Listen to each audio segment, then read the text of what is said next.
순위를 배우는 거 5번째 시간입니다.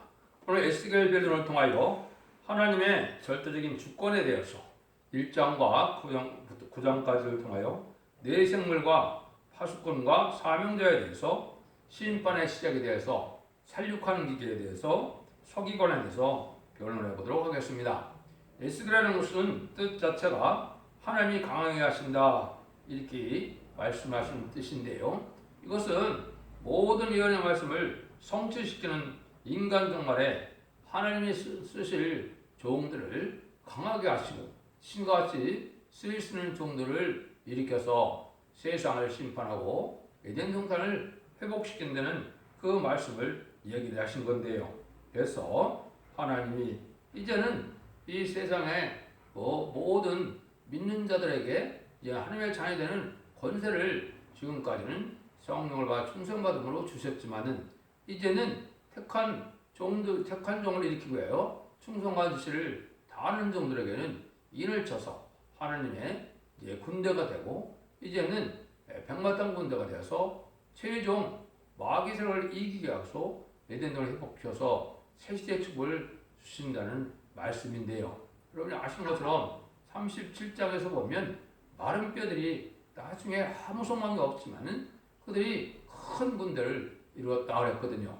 여기 이제 하나님이 아무 소망 없는 인간들에게 하나님의 성령의 역사로 입맞은 14만 4천 명은 변화성다가 되고 백마탄 군대가 되고 하늘 군대가 되고 여의 군대가 돼서 지상 강림하는 예수님의 백마탄 군대가 돼서 아마겟돈 때 최종 승리함으로 이제는 세상을 재창조하고 회복시키는 역사를 주로 말씀하셨다 이렇게 말씀을 드릴 수가 있겠습니다. 그래서 주님께서 만왕의 왕으로 오시는 왕국 건설을 하러 오셨는데 지금까지는 이제는 하나님의 백성을 삼는 시대였고 인간 정글에는 하나님의 치권을 줄 종들을 일으켜서 세상을 심판하게 하는 것을 말씀을 하신 겁니다. 그래서 이 에스겔서를 통해서는 하나님의 절대적인 주권을 하나님께서 이제 이스라엘을 회복시키는 역사로 말씀하시고 영원히 함께 살 완전한 성전하나 그리스도의 나라를 이루는 것이 하나님의 뜻이라는 것입니다. 그것이 하나님의 사랑이죠. 물론 이제 지상 천년 왕국 동안에는 우리 주님께서 만왕의 왕으로 다스리게 되시고 이제는 백마탄 군대를 승리하고 난 다음에도 이제는 심판이 이제 백보자 심판이 있거든요. 천년 왕국 후에 이제는 백보자 심판하여 이제는 모든 무궁세계로 가서 영원천국에서 하나님과 영원히 동등록해서 그 희락을 누리는 그런 시대가 오는 것이 하나님의 창조의 목적이다 이렇게 볼 수가 있는 것입니다. 그런데 1장에서는 이제 그 보호자와 내 생물들에 대해서 말씀을 하거든요. 이 보호자와 내 생물에 대한 부분들은 이제 이 세상 우주 만물을 하나님이 어떻게 다스리느냐 또 이 우주는 어떻게 생겼느냐 이걸 우리에게 알려주는 겁니다. 그래서 궁창 밑의 역사와 궁창 위의 역사라 이렇게 이제 구분이 됐는데 하나님이 천지를 창조하셔서 인간을 살게 하실 때 궁창 위의 물과 궁창 아래의 물로 나누셨다 이렇게 얘기하는데 이것을 쉽게 말하면 우리가 사는 이제 지구가 있고 이제는 물론 대기권에 이제 하늘이 있지만은 그 외에 더 우주층이 있죠. 우주가 아주 큰 광대한 우주층이 있고 그 우주층에 지나서는 물세계가 있고 물세계 위에는 하나님이 계신 보호자의 세계가 있다 이렇게 보시면 됩니다. 그래서 이 우주 전체가 엄청난 큰 우주가 물로 둥글게 쌓여 있고 그 위에 하나님이 계시는 보호자의 세계가 영원무궁 세계가 있다고 이렇게 보시면 성경을 바로 이해하는 것이 될 수가 있겠습니다. 그런데 그 모든 일들을 하나님이 우주를 창조하시고 무한강대한 이러한 우주를 다스리는 것은 절대적인 주권의 역사가 뭘 통해서느냐 이제는 내 생물의 역사를 통하여 하신다는 것을 우리가 볼 수가 있습니다. 그래서 내 생물은 계시록 6장에서도 여러분이 보신 것처럼 이제 내 생물을 통하여 우주 삼라만상을 다 다스린다는 것을 우리에게 말씀을 하신 겁니다. 그래서 이런 일들이 될 것을 1장 20절 21절에 보면 어디든지 신이 가면 하면 생물도 가려는 곳으로 가고 바퀴도 그 끝에서 들리니 이는 생물의 신이 그 바퀴의 가운데 있습니다. 저들이 행하면 이들도 행하고 저들이 그치면 이들도 그치고 저들이 땅에서 들릴 때 이들도 그 곁에서 들리니 이는 생물의 신이 바퀴 가운데 있음이라 했습니다. 여기 이제 그래서 우주 안에는 대자연의 힘을 그런 다스리는 역사를 하나님께서는 이 생물로 표현을 하신 것이죠. 그래서 이것을 이제는 26절에서 28절에 보면 이렇게 되어 있죠. 그 머리 위에 궁창에 보호자의 형상이 있는데 그 앞에 나무석 같고 그 보호자의 형상 외에 한 형상이 있어 사람 모양 같더라. 내가 본즉 그 허리 이상의 모양은 단새 같아서 그 속에 수위가 불 같고 그 허리 이하의 모양도 불 같아서 사망으로 광창하며 그 사망의 광창의 모양은 비오는 날 구름에 있는 무지개 같으니 이는 여호와의 영광의 형상이 뭐이라. 내가 엎드려 말씀하신 자의 음성을 들으니라. 요거는 이제 하나님이 보호자에 어떤 게 계시느냐, 하나님의 임재의 모습을 보여준 건데요. 인간은 하나님을 직접 볼 수 없는 그런 존재이기 때문에 하나님이 계시는 분들을 이렇게 불 가운데 계시는 말씀으로 말씀을 하셨는데요.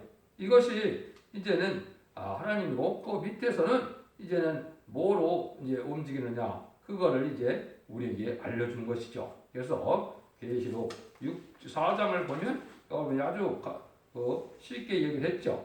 보호자 앞에 수정과 같은 유리바다가 있고 보호자 가운데 보호자 주위에 네 생물이 있는데 앞뒤에 눈이 가득하더라. 그 첫째 생물은 사자 같고 둘째 생물은 송아지 같고 셋째 생물은 사람 같고 넷째 생물은 날아가는 독수리 같은데 네 생물이 각각 6날개가 있어. 그 안과 주위에 눈이 가득하더라. 그들이 밤낮 쉬지 않고 이르기를 거룩하다 거룩하다 거룩하다 주 하나님 곧 전능하신 이여 전에도 계셨고 이도 계셨고 당저 오실 자라 하고, 이렇게 이제 말씀하시는 것은 이제 이 네 가지 생물 중에서 오줌을 다스릴 때 첫째는 사자 같다 이렇게 얘기했죠. 이것은 모든 짐승들을 다스리는 그러한 기관이고, 둘째 생물은 송아지 같다 가축들을 다스리는 그러한 기관이고, 넷째 생물은 얼굴이 사람 같다 인류 역사를 사람을 주관하시는 다스리는 그런 하나님의 계행 기관이다. 넷째 생물은 날아가는 독수리 같은데 모든 날짐승들을 다스리는 역사가 이제는 네 생물 중 하나로 되어 있다 이 말이죠. 이것이 이제 에스겔서 1장과 계시록 4장을 통하여 네 생물의 역사로 우주 만물을 다 다스리는 하나님의 진리의 세계를 알려준 것이다 이렇게 볼 수가 있죠. 그래서 이런 일들이 이제 인간들은 알지 못하고 이 세상이 되어진 것은 우연이 되는 것으로 생각하는데 그렇지 않다는 것입니다. 모든 일들을 하나님의 주권으로 다스리는 역사가 있는 것입니다. 물론 이제 지금은 우주 만물이 인간의 범죄를 말미암아 저주를 받아서 인간에게 해를 주고 이제 재앙을 막 나게 하는 이런 때가 왔지만은 이제 세상을 인간들의 죄를 없애서 인간들의 축복을 다시 줄 때는 다시 인간에게 해됨도 없고 사함도 없는 이런 우주 만물이 다 인간들의 복락으로 있게 되기 때문에 아주 이제 부족이 없는 그런 세상이 되는 것이 에덴 동산이다.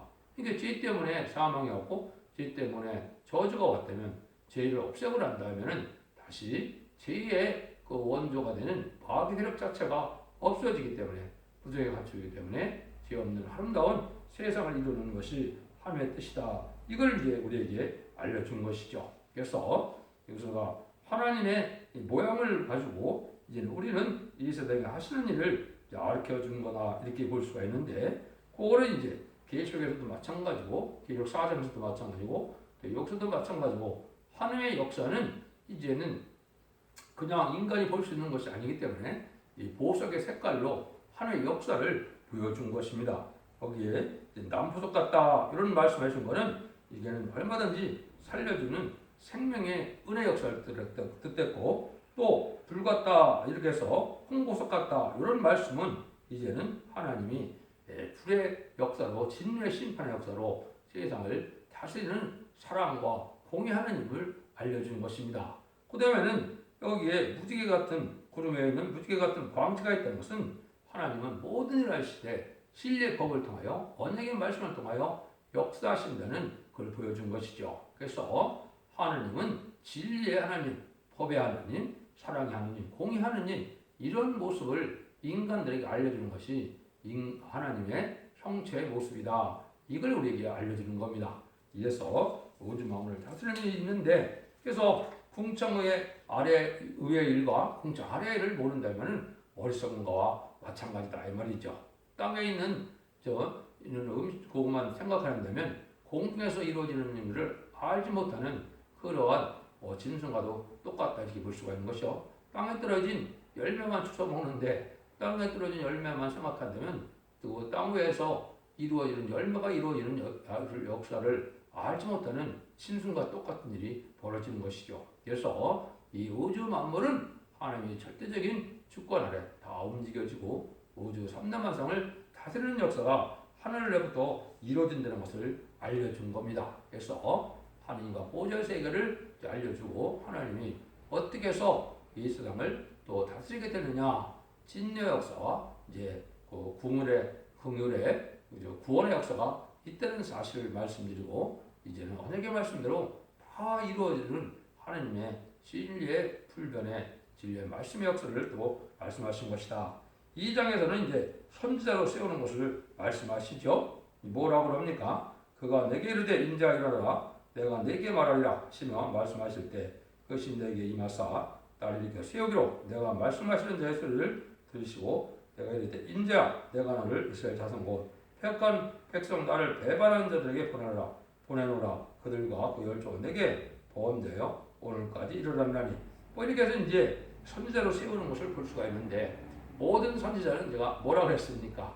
기록하는 사명이고 부분적인 역사를 한 것이 사실이었죠. 왜? 육적 이스라엘 백성들을 향해서만 역사를 했기 때문에. 그래서 에레미야 이제 1장 5절과 10절에 보면 열방의 선지자, 만국의 선지자 그랬죠. 이것은 세계적인 역사가 인간적으로 있을 것을 예고한 것이고 이것은 새로운 사명자들이 나타나는데 이 사명자가 바로 뭐냐면 계시록 10장 11절에 다시엘의 사명자다. 거기 보면 뭐라고 그랬습니까? 거기에 네가 많은 백성과 나라와 방언과 임금에게 다시내야 하리라 그랬죠. 그래서 선지서는 다 어떻게 되어 있어요? 하늘이 여들으라, 땅이 여들으라, 섬들이 여들으라, 모든 민족들아 들으라 이렇게 되어 있죠. 이것은 육적 이스라엘 백성들 향하는 말씀이 아니죠. 세계적인 모든 민족에 해당되는 말씀이 이어져 역사이기 때문에 과거에 이스라엘 백성들의 역사를 들어서 인간 정말의 역사가 어떻게 될 것을 말씀하신 것이고 그 역사가 인간 정말의 마지막 한일의 역사인데 천선만의 역사는 살리는 역사를 하시고 후삼정의 역사는 이제는 환란장 심판의 역사로 진행되게 되어 있다는 것을 선지서 예언설교에서 우리가 명백히 알 수가 있는데 이제 인류의 모든 역사가 끝나고 마지막 한일회가 남아있는 시점에 곧 전삼의 특별 시점에 우리가 살고 있다는 것을 우리가 알 수가 있습니다. 그래서 그거를 이제 계시록 10장 10절에도 두 선지자를 말을 쓴 것 자체도 다시엘의 사명자를 뜻했고 두 선지자는 계시록 10장 4절에 3절에 두 증인이랑 똑같은 말씀인데 이거는 두 명만이 말씀하는 것이 아닙니다.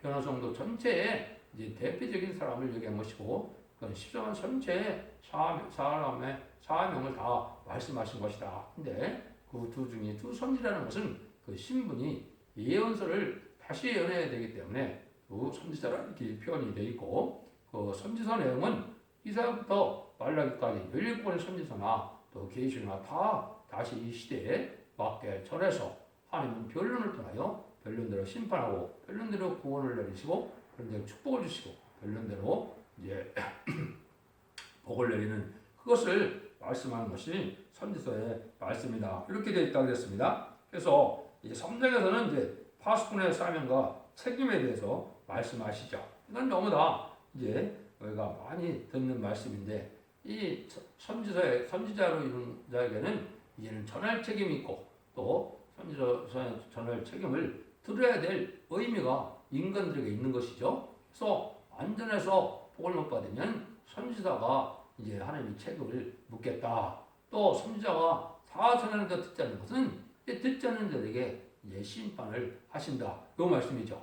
이것이 이제 쉽게 말하면 전삼전만의 완전 변론의 진리의 심판에 대한 필요의 역사로 나타나는데, 이것은 마지막에 모든 예언서 계시록을 깨달은 종이 모든 예언서 계시를 본문 그대로 완전 변의 역사로 세상을 전하고 나서는 그 진리대로 심판을 하고 그 진리대로 복을 내린다 이 말입니다. 그래서 전삼변의 역사는 이제 첫 번째 한 달부터 37개월 동안은 14만 4천 명의 입맞은 변화성들을 일으키고, 마지막 5개월 동안은 이제 육적 이스라엘 백성들을 비롯한 택한 백성들이 성령의 역사로 회개하는 역사가 온다 이 말입니다. 이스라엘 백성들이 2000년 전에 우리가 십자가 못 박혀 죽은 그 예수님이 우리 구세주고 메시아였다는 것을 알게 되므로 통곡해서 세시의 복을 받게 되고, 또 공산당 지역에 공산당이 등장한 지가 100년이 넘었기 때문에 공산당 치하에서 그리스도를 알지 못한 자들에게 마지막으로 복음을 전해서 계속 11장 3절에서 6절처럼 재앙으로 땅을 치는 것대로 이제 그리스도의 복음을 전하고 믿고 순종하고 따라온 자를 예비처로 인도하면 모든 구원의 섭리가 끝나는 것입니다. 그게 전삼문의 역사거든요. 그 다음에 후삼전문은 짐승의 표를 받고 짐승의 표를 받은 자들이 심판받는 것이 이제 계시록 16장의 대제협정이고, 마지막으로 아마겟돈 전쟁이라는 것을 성경에 말씀하신 겁니다. 그래서 그런 일이 지향되면 재창조 역사로 에덴동을 회복해서 천년지상 평화왕국을 이름으로 계시록 20장처럼 예수님과 그리스도와 더불어 이제는 1000년 동안 왕으로 탄다 이렇게 되어 있는데, 이것이 14만 4천 명이 받아 누릴 통치권, 시리권을 말씀하신 것이다 이렇게 볼 수가 있습니다. 5장에서는 이제 머리털과 수염을 깎는 상징으로서 이 세상에 하나님이 이제 범죄한 나라가 칼과 기근과 연병으로 이제 멸망을 당할 것을 말씀하신 것이죠. 그래서 지금은 환란 재앙의 시대, 재앙의 시대인데 곧 심판의 환란이 임박한 때다. 이래서 이제는 끝까지 말씀에 순종하지 않는 자에게 칼과 기근과 연병으로 부패된 자들을 심판한다는 사실을 말씀하신 것이죠. 그래서 회개한 일을 회개하지 않고, 회개할 기회를 줬는데 회개하지 않고 또 순종하여 복을 받을 기회를 줬는데도 그걸 순종치 않으면 하나님이 하시는 일이 참되고 의로운 심판이다 이 말입니다. 알지도 못하고 전하지도 않고 심판하신다면 하나님이 공의롭고 의로운 심판을 할 수 없지만 2000년 동안 회개의 기회를 줘서 하나님의 백성되는 그러한 기회를 주었고, 인간 영혼에는 죽지 않고 세세가고 죽지 않고 변성창하여 자선만대축을 릴 마지막 결론의 복음을 전하게 하고 그 변론대로 심판하겠다는 것이 하나님의 방법인 것을 상징적으로 여러 가지 모습으로 나타나는 것이죠. 그래서 범죄한 나라와 백성은 칼과 기근과 연병으로 멸망을 한다. 그래서 전쟁이 있고 또 이제 기근에서 식량난으로 이제는 고통 속에 멸망할 수밖에 없고 물광식을 끊겠다 그랬거든요. 그것은 교만한 인간들을 하나님의 은혜로 산다는 사실을 알지 못하고 하나님의 은혜를 모르는 인간들에게 의라는 양식과 불을 끊는다 이렇게 말씀하셨거든요. 그래서 또한 합당치 않은 자를 연병으로 쳐서 멸망하는데 그런 일들이 지금 전 세계적으로 벌써 이루어지고 있죠. 그래서 전성전에 들어갈 날이 아주 임박함을 우리에게 알려주는 것입니다. 그 다음에는 7장에서는 이스라엘의 끝과 받는 벌은 무엇이냐 이거를 말씀하는데요. 이 세상에 끝날이 이르른다 이 말이죠. 그것이 이제 계시록적으로 보면 7인과 7나팔로 하면서 이제 시기적으로 어떤 시기가 고 또 환란은 어떤 순서로 어떤 환란을 통하여 멸망을 당한다는 것을 말씀하거든요. 세상에 심판의 역사는 사실은 쉽게 얘기하면 세 번의 앞으로 남은 전쟁으로 심판이 끝납니다. 첫 번째는 이제는 선지국가인 화학을 심판하기엔 남북전쟁이고, 이제는 세상의 이제 자본주의와 미국 등을 심판하기 위한 3차 세계대전이 있거든요. 그래서 거기서는 공산당이 이기게 되므로 후삼전반이 오고, 악행라는 그런 세상의 후삼전반인데 이때 공산당과 악인과 죄인을 다 멸망시키는 것이 이제 대적재앙과 아마겟돈 전쟁으로 끝나는 거거든요. 그러니까 남북전쟁, 중동전쟁의 3차 세계대전, 아마겟돈 전쟁이 세 가지가 다 이루어지면 세상의 심판은 끝나는 것입니다. 그래서 마지막 아마겟돈은 이 무신론 유물의 공산당 세력, 하나님을 대적하고 신랑 예수님을 대적하는 악의 세력을 멸망시키는 때인데 거기에 동조하는 자들이나 회개하는 자들은 다 같이 멸망을 당하는 것이 심판날의 역사다. 그거를 이제 쭉 말씀을 하신 겁니다. 그래서 이때 또 8장에서는 이제 한국에도 이런 것을 볼 수가 있죠. 16절에 보면 이제는 여기 여호와저를 등지고 동을 향하여 통방태양에 경배한다 이런 말이 나오는데 이것이 이제 여러분들이 북한을 보면 알 수가 있죠. 그래서 북한이 그 평양이 얼마나 기독교가 번성했었습니까? 근데 지금 거기서는 뭡니까? 태양신을 섬기고 있죠. 그래서 김일성 자체의 그 생일을 4월 15일을 이제 태양절로 여기고 이제 태양에 숭배하는 이런 역사가 있는데 이것이 다 가정에서 멸망할 자들이라 이렇게 보는 것이죠. 그래서 태양절로 김일성을 섬기는 것은 이 우상을 섬기는 그런 모습인데 이때가 망할 때가 온 것이다 이렇게 볼 수가 있는 것이죠. 근데 이런 일이 이제 하나님이 진행되는 것은 모든 일이 이제는 때가 돼서 이루어지는데 그 때를 알려주는 것이 이제 이거 에스겔서 9장 1절 2절이 됩니다. 그래서 어떻게 인간 종말이 오게 되 있는가 이거를 이제 보시면 9장 1절 2절입니다. 그가 또 큰 소리로 내게 일적하되 이 성을 가라는 자들로 각기 살육하는 기계를 손에 들고 나오게 하시더라. 내가 본즉 6사람이 북향한 오인문길로 쫓아오는데 각 사람의 손에 살육하는 기계를 잡았고 그 중에 한 사람은 가는 베옷을 입고 허리에 먹거룩을 찼더라. 그들이 와서 또 제단사의 곁에 서다 그룹 위에 몸에 있던 이스라엘 하나님의 영광이 올라 성전 문지방에 이르더니 여호와께서 그 가는 것을 입고 서기관의 먹거리를 찬 사람을 불러 이르시되 너는 예루살렘 성읍 중에 중하여 그 가운데 행하는 모든 가정한 일을 하여 단식한 자의 이마에 펴라하시고 이렇게 나와 있죠.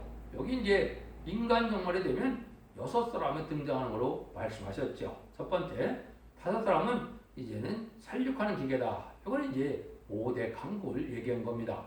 그래서 이것을 5대 강국이 언제 나오나요?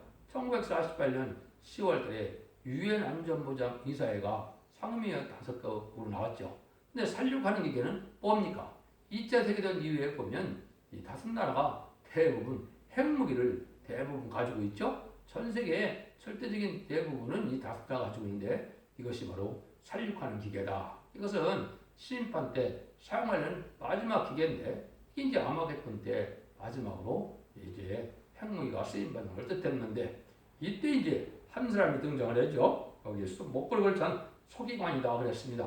요거 이제 그 시절에 1949년이죠. 그때 이제 한종을 닦아요. 인간 종말에 이제 죽지 않고 세자고 죽지 않고 별승천하는 아름다운 소식에 말세복음을 전하는 역사가 있었죠. 이것이 이제 이사야 성경에는 아름다운 소식이다. 이렇게 이제 예언이 되어 있죠. 이사야 40장 9절에 그 일들에서 말세 사망자가 나올 것을 보여준 것입니다. 그래서 말세 사망자가 이제는 모르는 자의 이마에 표현된 것처럼 인치는 역사로서 전선의 역사가 진행되는데 이런 사명의 계제자가 나와서 기록 7장 2절 3절 4절처럼 하나님의 일을 가지고 우리 종들의 이마에 인치까지 땅이나 바다나 아무나 하지 말라 하는 것처럼 이제 3차 대계들 일어나기 전에 이제는 전삼전에 인치는 역사가 진행될 것을 말씀한 것이죠. 그래서 이것이 심판의 시작인 것을 우리에게 알려주는 것인데 이때가 바로 인간 종말이다 이렇게 볼 수가 있는 것입니다. 그래서 이런 것을 이제 모든 예언서의 기록이 다 짝이 맞아서 다 이렇게 알게끔 되어 있는 거기 때문에 이런 일들을 여러분이 잘 아셔야 되고 심판하는 것을 아까 보니까 하나님이 성전에 앞에 이제 장로들부터 이제 심판을 받는다 그랬죠. 이게 이제 중요한데 그때 당시 장로는 지금으로 보면 목회자를 뜻했죠. 그래서 베드로전서 4장 17절에도 하나님의 집에서 심판을 시작할 때가 되느니 만일 우리에게 먼저 하면 하나님의 복음을 순종치 않은 자들의 그 마지막이 어떠하며 하나님의 이제 집인 교회부터 심판하게 되죠. 그래서 하나님의 집은 여러 가지로 이제 말씀을 드릴 수가 있습니다.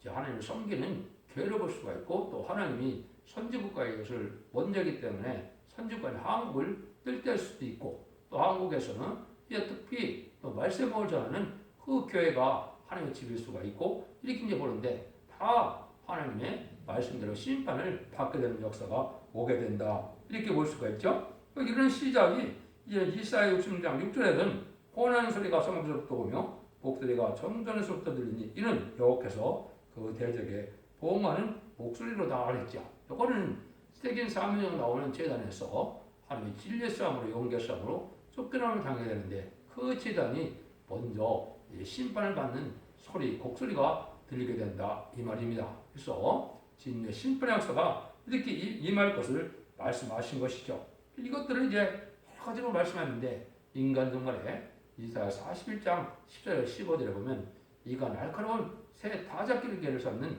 동방야곱이 나오죠. 진해 같은 야곱이 나올 때 이것이 성도적인 종의 이제는 심판의 역사가 뜻했는데 이것을 구체적으로 계율 14장 14절에 이어서 보면 이제는 곡식을 이제 추수하는 장면과 포도를 추수하는 장면이 나타나 있죠. 이것이 이제 이해한 낫이라고 그랬는데 그 타작하는 기계가 바로 낫을 상징했고 낫으로 곡식을 심판하고 포도를 심판하면 끝인데 곡식은 이제 이방인의 심판으로 이들을 믿지 않는 자들도 그 제약의 보응을 받게 될 것을 얘기하는 것이고 또 믿는 자들도 합당치 않고 속가되고 들포도된 기독교인들도 심판받게 될 것을 포도원 심판으로 설명을 하신 겁니다. 그래서 이런 모든 일들이 진행돼서 심판이 끝나고 나면 새 시대의 축복을 주는 것인데 하나님은 심판이 목적이 아니고 하나님의 축복을 주는 것이 이제 목적이기 때문에 모든 일들을 통해서 눈물, 고통, 재앙이 없고 해함도 없고 성함도 없고 이제 부족이 없는 에덴 동산의 축복을 다시 주시고자 하는 것이 하나님의 사랑이고 그 사랑을 이제 진리의 변론의 말씀대로 전하게 해서 진리대로 역사하셔서 이들을 회복시키는 복을 주신다는 것이 여기에 에스겔 성경에서도 전체적인 주제가 된다. 여러분들이